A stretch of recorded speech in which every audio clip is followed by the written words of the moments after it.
السلام علیکم دوستو، میرا نام ہے اسیب شفقت اور آپ دیکھ رہے ہیں ہنسی ٹی وی۔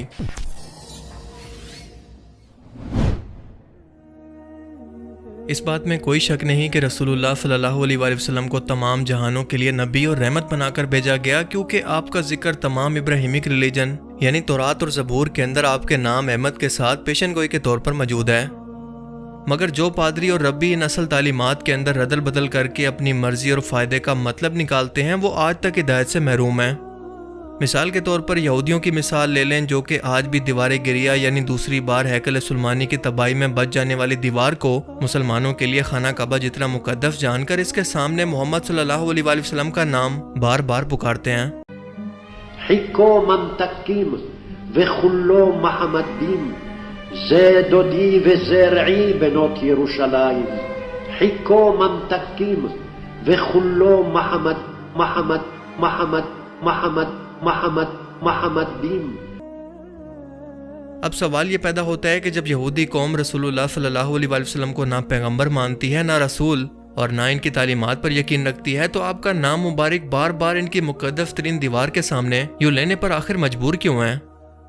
اسے سمجھنے کے لیے آپ کو پہلے یہ جاننا ہوگا کہ یہ قوم رسول اللہ صلی اللہ علیہ وآلہ وسلم کی رسالت پر آخر یقین کیوں نہیں رکھتی؟ دنیا کی پہلی علامی کتاب تورات رسول اللہ صلی اللہ علیہ وآلہ وسلم کی پیدائش سے تقریباً 4000 سال پہلے موسیٰ علیہ السلام پر نازل ہوئی، اور یہودی قوم دراصل ابراہیم علیہ السلام کے بیٹے اسحاق علیہ السلام، ان کے بیٹے یعقوب علیہ السلام اور پھر ان کے بیٹے یہودا کی نسل سے ہیں۔ یعقوب علیہ السلام کا لقب اسرائیل بھی تھا، اسی لیے ان کی اولاد کو بنی اسرائیل بھی کہتے ہیں۔ ان کے ایک بیٹے یوسف علیہ السلام تھے، جنہیں مصر کے اندر لوگوں کی ہدایت کے لیے پیغمبر بنا کر بھیجا گیا، جبکہ یعقوب علیہ السلام کے دوسرے بیٹے یعنی یوسف علیہ السلام کے سوتیلے بھائی یہودا کی نسل سے یہ نسل آگے بڑھی، اور اسی کی نسبت سے اس قوم کو یہودی کہتے ہیں۔ یہ بنی اسرائیل قوم خود کو چوزن پیپل آف گاڈ یعنی خدا کی لاڈلی امت بھی کہتی ہے، اور انہیں اس چیز پر بہت زیادہ غرور اور تکبر تھا کہ ہر ایک پیغمبر انہی کی نسل سے آیا اور قیامت تک انہی کی نسل سے آتا رہے گا، اور دنیا میں صرف یہی قوم خدا کی چہیتی قوم ہے۔ اور یہ تکبر آج تک قائم ہے، کیونکہ یہودی قوم اپنے علاوہ باقی لوگوں کو صرف جانور، گائیں بھینس یا چونٹیوں سے زیادہ اہمیت نہیں دیتی۔ ان کے مطابق صرف یہی لوگ انسان ہیں جن کے حقوق ہیں، کیونکہ جانوروں کے تو کوئی حقوق نہیں ہوتے۔ مگر ان کو اصل تکلیف اس وقت پہنچی جب ان کی شریعت یا خدا کے پیغام کے اندر، جس میں یہودی علماء نے اپنی مرضی کے مطابق ردل بدل کر کے اپنے ہی لوگوں پر ظلم کرنے کے لیے مختلف قسم کے قانون بنا رکھے تھے، اللہ نے اسے منسوخ کرنے کے لیے اپنے نبی اور رسول ان میں عیسیٰ علیہ السلام کی صورت میں بھیجا۔ یاد رکھیں کہ پیغمبر اور رسول میں فرق ہوتا ہے۔ رسول وہ ہوتا ہے جو کہ نئی شریعت اور اللہ کا قانون یا اس کی کتاب لے کر انسانوں کی ہدایت کے لیے مبعوث ہوتا ہے، اور جب وہ اپنی رسالت کا اعلان کرتا ہے تو تمام پچھلی شریعت یا قانون ختم ہو جاتے ہیں، اور جو قوم بھی اسے نہ مانے اس پر اللہ کا عذاب نازل ہوتا ہے۔ رسول قتل بھی نہیں ہو سکتے، کیونکہ اللہ خود ان کی حفاظت کرتا ہے، جبکہ پیغمبر صرف اس رسول کی بھولی ہوئی تعلیمات کو دوبارہ یاد کروانے اور لوگوں کو ہدایت پر لانے کے لیے آتے ہیں۔ جب عیسیٰ علیہ السلام نئی شریعت یعنی کہ انجیل مقدس لے کر آئے، تو اس کا مطلب کہ تورات جو کہ ٹیمپرڈ فارم یا رد و بدل کے ساتھ موجود تھی، وہ منسوخ ہو گئی، اور اب تمام یہودی علماء کو اپنی کرسی، اپنا رتبہ، شان و شوکت اور مال و دولت جاتا نظر آنے لگا، اور وہ بھی ایک نوجوان کے ہاتھوں۔ لہٰذا انہوں نے سازش کر کے عیسیٰ علیہ السلام کو سولی پر لٹکانے کی کوشش کی، مگر اللہ نے انہیں زندہ آسمانوں پر اٹھا لیا، کیونکہ اللہ نے اپنے رسولوں کی حفاظت کا وعدہ کیا ہے۔ اور یہ سازش یہودی علماء نے یہ کی تھی کہ اپنی مرضی کی تعویل نکالی کہ تورات کے اندر جس مسیح کی بجائے دجال کا ذکر ہے، وہ دجال دراصل یہی شخص یعنی عیسیٰ علیہ السلام ہے، نعوذ باللہ۔ یہ آج سے تقریباً 2000 سال پہلے کا ٹائم ہے۔ اب ظاہر ہے کہ ان لوگوں نے اللہ کے رسول کا انکار کیا تھا، تو اللہ کا عذاب ان پر یہ آیا کہ ان سے لاڈلی امت کا ٹائٹل چھین لیا گیا، انہیں دنیا میں لاوارث چھوڑ دیا گیا۔ ہیکل سلیمانی پر دوسری بار حملہ ہوا تو ان کا گھر فلسطین بھی چھن گیا۔ یہ دنیا میں ایسے در بدر ہو کر رہ گئے کہ آج تک کبھی اکٹھے نہیں ہو سکے۔ اب جا کر اسرائیل میں ایک بار پھر سے دنیا بھر کے یہودیوں کو لا کر آباد کیا جا رہا ہے، تاکہ ایک بار پھر سے وہ گریٹر اسرائیل بنا کر ایک بار پھر سے اپنے کھوئے ہوئے رتبے کو اور پوری دنیا پر بادشاہت کو حاصل کر سکیں، جیسا کہ سلیمان علیہ السلام کے دور میں تھی، اور جو ان کا حق بھی ہے، یعنی جانوروں اور کیڑوں مکوڑوں پر حکومت کرنا۔ اب جب اس لاڈلی امت سے اس کا غرور چھن گیا، تو اللہ نے ابراہیم علیہ السلام کے بیٹے اسماعیل علیہ السلام کی نسل سے محمد عربی صلی اللہ علیہ وآلہ وسلم کو عرب میں رسول بنا کر بھیجا، جبکہ تمام یہودی یہ سوچتے تھے کہ وہ ابراہیم علیہ السلام کے دوسرے بیٹے اسحاق علیہ السلام کی نسل سے ہوں گے، کیونکہ تمام یہودی ان کے بیٹے یعقوب علیہ السلام اور ان کے بیٹے یہودا کی نسل سے ہیں۔ جبکہ تمام عرب اسماعیل علیہ السلام کی نسل سے ہیں، جنہیں اللہ کے حکم پر ابراہیم علیہ السلام نے ان کی والدہ حضرت ہاجرہ کے ساتھ مکہ کے مقام پر چھوڑ دیا تھا، جہاں پر بعد میں زمزم کے کنویں کی وجہ سے مکہ شہر آباد ہونا شروع ہوا۔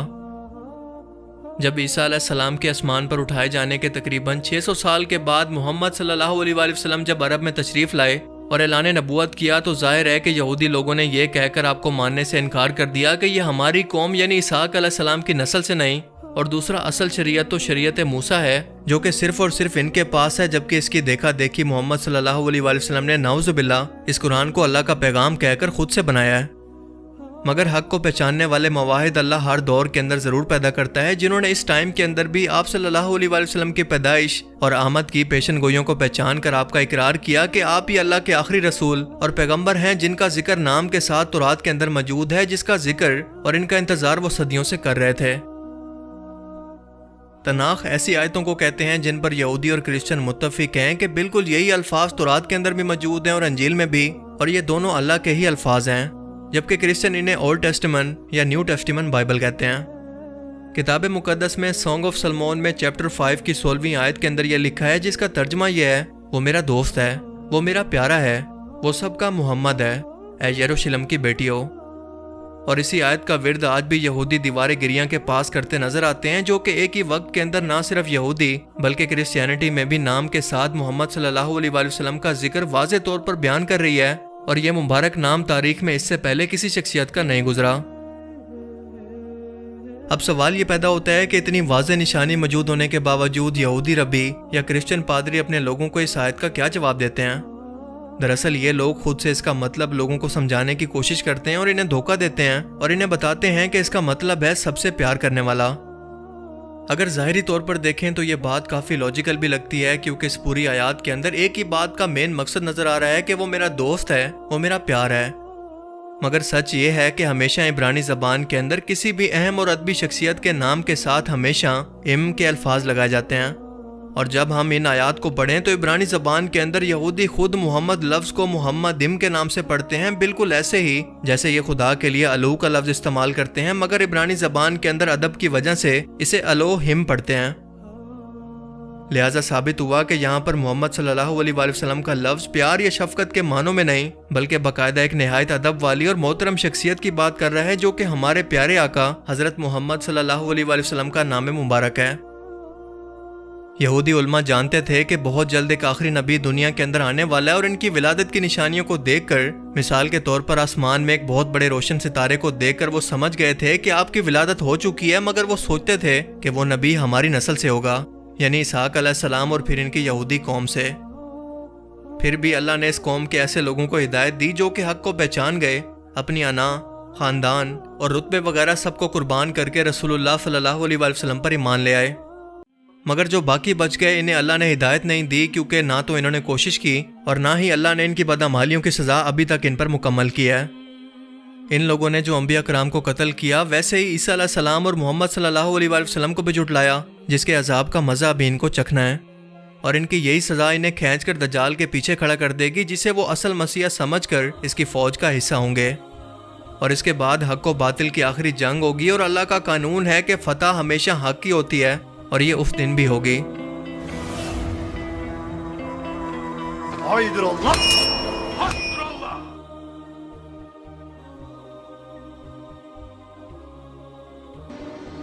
اس مقدس چٹان سے ایک راہ نجات پیدا ہوگی۔ یہی وہ جگہ ہے جہاں پیغمبر آخر الزماں تمام انبیاء کو اپنی ابتدا میں نماز پڑھائیں گے اور معراج پر تشریف لے جائیں گے۔ یہی وہ جگہ ہے جہاں آخری زمانے میں ان کی نسل سے ایک منجی آخری جنگ کرنے کے بعد ابلیس کی گردن اڑائیں گے، اور پھر تمام ملائکہ زمین پر نور افشانی کریں گے۔